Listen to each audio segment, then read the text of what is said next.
सभी एजेंसियों का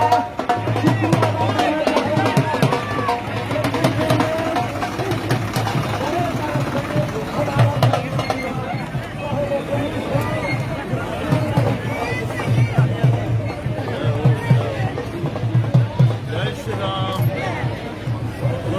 जय श्री राम। जय श्री राम।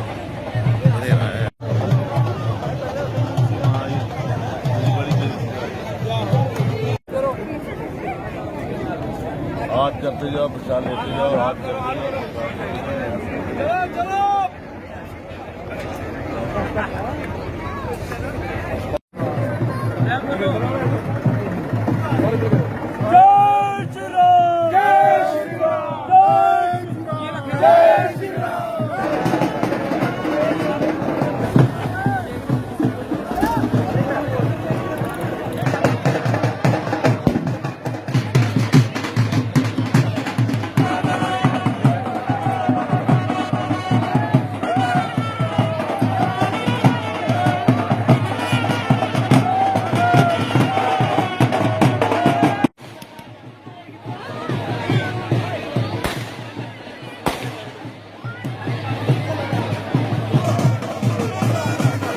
और पीछे यहाँ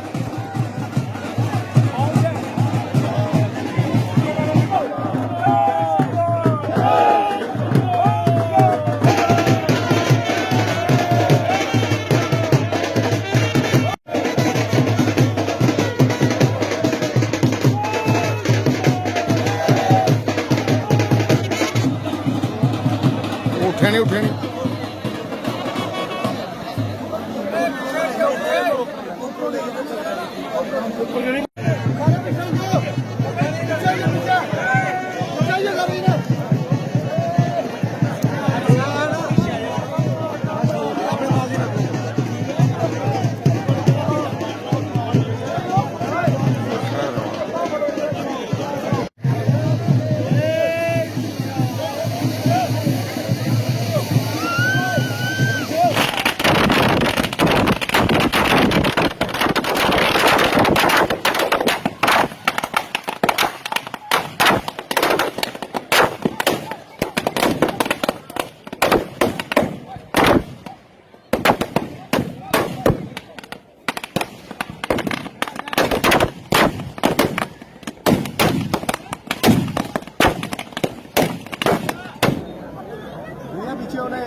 पवन जी पवन जी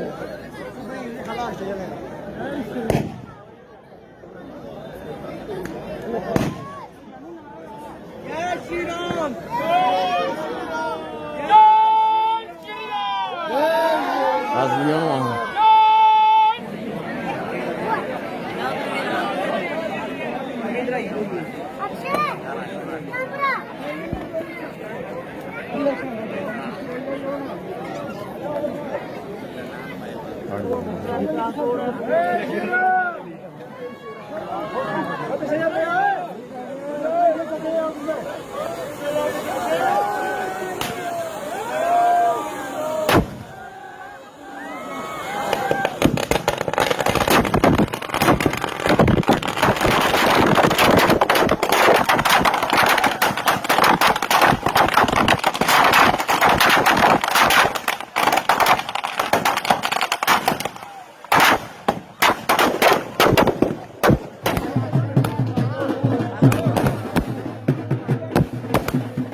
आगे पीछे ओए।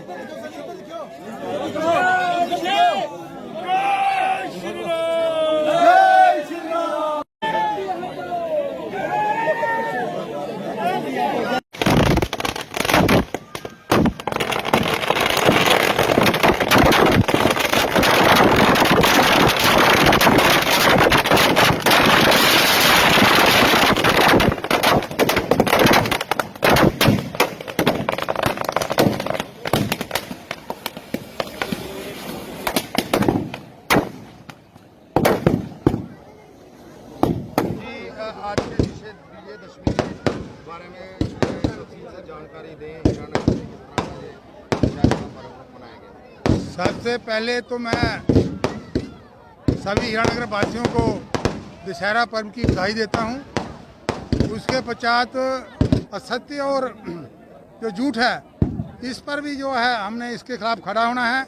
हमने एक संकल्प लेना है कि जिस प्रकार से हमारे मर्यादा पुरुषोत्तम प्रभु श्री राम ने अवतार लेकर इस धरती पर उस समय जो एक राक्षस रूपी रावण था, जो एक अधर्म का प्रतीक था, असत्य का प्रतीक था, बुराई का प्रतीक था, उस पर जो एक धर्म युद्ध में हिस्सा लेकर इस सब बुराइयों का अंत किया।